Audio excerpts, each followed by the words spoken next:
Bonjour et bienvenue dans notre nouvelle émission Impact Live. Aujourd'hui, j'aimerais vous parler de l'évangile de puissance.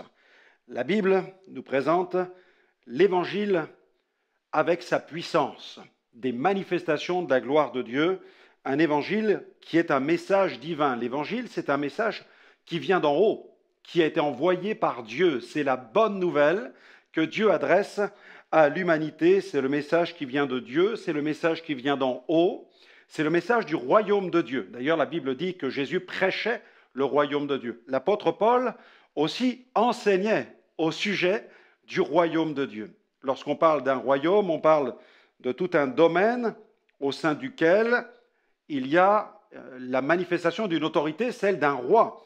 Et le roi évolue dans son domaine, il manifeste son autorité, sa souveraineté. Et lorsque nous proclamons le royaume de Dieu dans un endroit, alors Jésus vient manifester, vient confirmer sa parole, et il la confirme en manifestant la compassion du Père, et cette compassion se traduit par le message du salut, le message de la guérison, le message de la délivrance. C'est de cette manière que le royaume de Dieu impacte la terre, impacte le monde au travers du message de l'Évangile.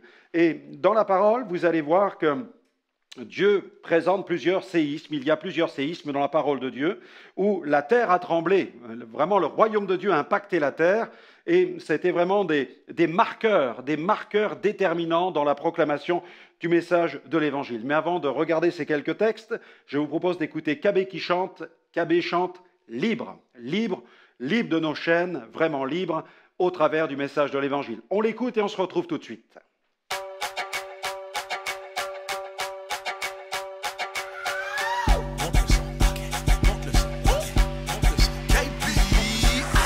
Expédié sur le MIC, niveau élevé, donc je me dois d'exceller. On a dormi bien trop longtemps, donc il faut charbonner pour récupérer quelques années.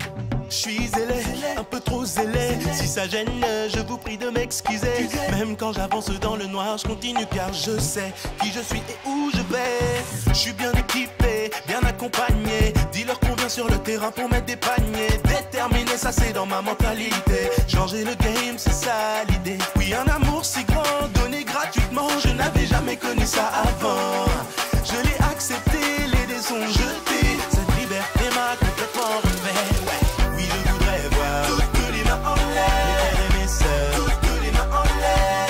Et si tes chaînes sont brisées, tape tes mains et commence à danser. Oui, je voudrais voir toutes les mains en l'air, les plus vieux, toutes les mains en l'air. Je suis libre aujourd'hui car de chemin, j'ai choisi celui de la vie.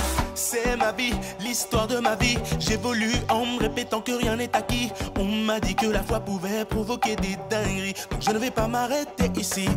Ma folie, ma folie est de croire que quelqu'un a pu donner sa vie pour que je puisse vivre la mienne au calme aujourd'hui. C'est pour ça que je marche avec lui. Je suis reconnaissant, je ne fais que passer.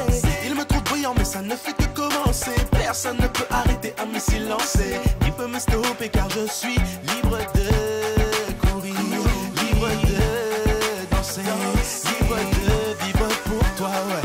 Libre de vivre pour toi. Oui, je voudrais voir toutes les mains en l'air, mes sœurs, toutes les mains en l'air. Et si tes chaînes sont brisées, tape tes mains et commence à danser. Oui, je voudrais voir toutes les mains en l'air, les plus vieux, toutes les mains en l'air. Je suis libre aujourd'hui car de chemin, j'ai choisi celui de la vie. Je détale comme un enfant pressé. Je cours vers ma destinée.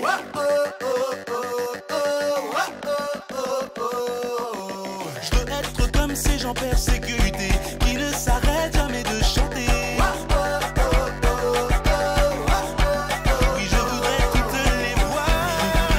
Toutes les mains en l'air, mes sœurs, toutes les mains en l'air. Et si tes chaînes sont brisées, tape tes mains et commence à danser. Oui, je voudrais voir toutes les plus vieux, toutes les mains en l'air. Je suis libre aujourd'hui. Merci à KB pour cette proclamation de la liberté, la libération, la délivrance, la guérison, le salut que nous pouvons recevoir au travers de Jésus. Alors le premier séisme se trouve dans l'évangile de Matthieu. Matthieu chapitre 27, versets 50 à 54. La Bible dit « Jésus, poussa de nouveau un grand cri et rendit l'esprit, et voici, le temple se déchira en deux depuis le haut jusqu'en bas, la terre trembla, les rochers se fendirent, les sépulcres s'ouvrirent, et plusieurs corps des saints qui étaient morts ressuscitèrent.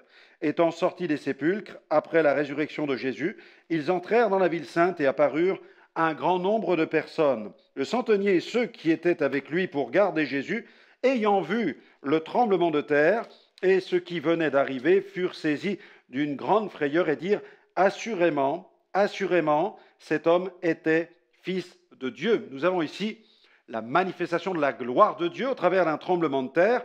Il ne s'agit pas d'une catastrophe naturelle, mais d'une catastrophe, entre guillemets, surnaturelle, où Dieu accompagne cette scène qui est un événement qui impacte le monde physique, et pas seulement le monde physique, mais le monde visible et invisible au travers de la mort de Jésus. La terre tremble, les entrailles de la terre s'émeuvent, parce que Jésus meurt sur la croix, le Fils de Dieu qui a créé l'univers est en train de mourir, et les entrailles de la terre vibrent comme les entrailles de Jésus ont vibré à ce moment précis où il rendit l'esprit pour retourner aussi auprès de son Père. Il rend son esprit. Ce n'est pas la mort qui vient le chercher, mais c'est Jésus qui part à la conquête de la mort, car c'est lui qui rend. Il rend son esprit, il triomphe de la puissance de la mort, il a vaincu la mort, et nous avons une preuve de la victoire de Jésus sur la puissance de la mort. S'il est livré à la mort, eh bien la mort n'a pas de pouvoir sur lui, parce qu'il va ressusciter. Deuxième séisme dans Matthieu 28, versets 2 à 8. Après le sabbat, à l'aube du premier jour de la semaine, Marie de Magdala et l'autre Marie allèrent voir le sépulcre, et voici, là encore, il y eut un grand tremblement de terre, car un ange du Seigneur descendit du ciel, vint rouler la pierre et s'assit dessus. Amen. Et suite à cela, eh bien, ces femmes sont allées annoncer la bonne nouvelle, second tremblement de terre. Là encore, un ange manifeste la gloire du royaume de Dieu. La pierre est roulée pour permettre à tous les témoins de découvrir que le corps n'est plus à l'intérieur. La pierre n'est pas roulée pour permettre à Jésus de sortir du tombeau, mais c'est parce que Jésus est déjà sorti du tombeau que la pierre doit être roulée pour permettre aux témoins de constater, d'établir la constatation, eh bien, que Jésus n'est plus à l'intérieur. Pourquoi n'est-il plus à l'intérieur? Parce qu'il est ressuscité, il est vivant, et la résurrection de Jésus est la preuve de son pouvoir sur la mort, sur le péché et sur le diable. Il est le prince de la vie.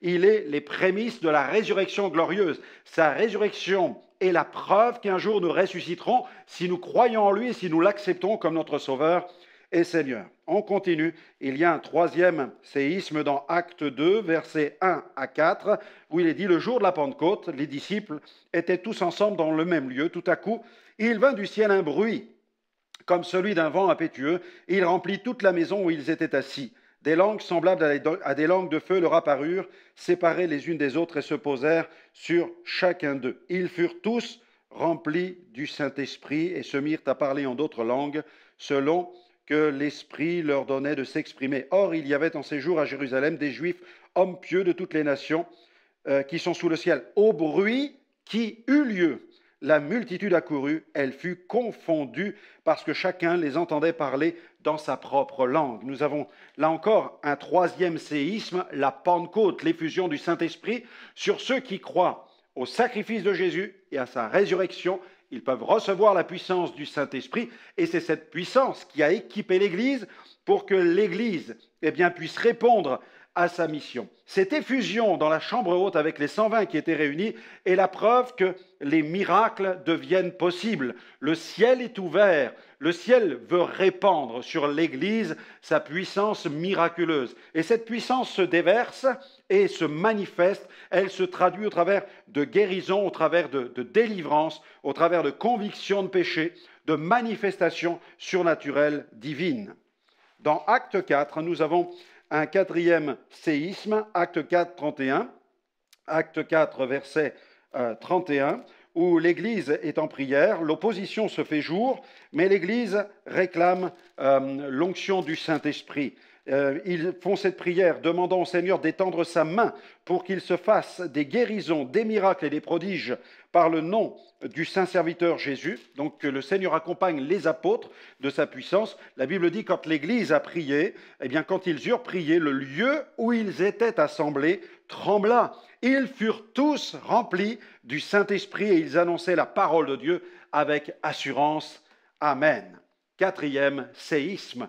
Lorsque l'Église est remplie de la puissance du Saint-Esprit, c'est alors qu'elle a le pouvoir d'annoncer l'Évangile avec assurance. Eh bien, ce témoignage de ce tremblement de terre, c'est cette terre qui tremble quand l'Église prie, est la preuve que Dieu, par la puissance du Saint-Esprit, a le pouvoir d'ébranler non seulement les éléments physiques devant lesquels nous nous trouvons, Dieu est capable de déplacer les montagnes devant lesquelles nous allons nous trouver sur le plan terrestre, mais il est capable aussi d'ébranler les forteresses dans l'invisible, il est capable de vaincre toutes les puissances, les dominations et les autorités qui s'acharnent à vouloir détruire l'humanité. La Bible dit que le monde entier gît sous la puissance du malin. Mais l'Écriture déclare qu'à la croix, Jésus a dépouillé les dominations, les autorités, les puissances. Il les a livrés publiquement en spectacle. L'ennemi n'est plus qu'un éventail qui effraie, qui s'agite. Il est agité par les vents troubles, les vents troublés. Dans ce monde, ces vents qui agitent cet épouvantail sont les vents de la persécution, les vents des philosophies, les vents de l'athéisme. Et l'ennemi se sert de tout cela pour faire peur au monde. Ces vents effrayent, tous ces vents de philosophie, de fausses doctrines, de fausses religions. Ces vents du péché, ces vents de l'activité de l'occultisme effrayent le monde, font peur au monde. Mais regardez, il ne s'agit plus que d'un épouvantail. Il est déjà vaincu. Il n'a plus de puissance en lui-même. L'ennemi a été défait de sa puissance par l'autorité du Seigneur Jésus. Alors, je vous propose de vivre votre séisme à vous, le 5e séisme. Il est pour vous. Je crois que Dieu est capable, d'ébranler votre vie, il est capable d'ébranler les fondements inutiles de votre existence, tous ces fondements sur lesquels vous avez bâti et qui ne peuvent pas vous procurer la joie, qui ne peuvent pas vous procurer le bonheur, qui ne vous donnent aucune espérance. Ces fondements, Dieu est capable de les évacuer pour que vous puissiez bâtir maintenant sur une seule personne, la personne de Jésus. Alors invitez Jésus dans votre vie maintenant. Dites-lui, Seigneur, viens dans ma vie, tu es ressuscité. Seigneur, viens dans ma vie, tu es mort sur la croix pour mes péchés. La terre a tremblé à la croix, la terre a tremblé à la résurrection. Seigneur, je viens à toi parce que la terre a tremblé, le monde a tremblé le jour de la Pentecôte. Quand l'Église prie, la terre tremble. Quand nous prions maintenant, eh bien les fondements de nos prisons sont ébranlés, sont renversés. Et tu nous donnes, Seigneur, la liberté. Alors, Seigneur, faites cette prière. Seigneur, libère-moi. Rends-moi libre et donne-moi ta joie, comme l'a chanté Cabé, libre. Je veux être libre pour pouvoir te servir et devenir une nouvelle créature. Amen.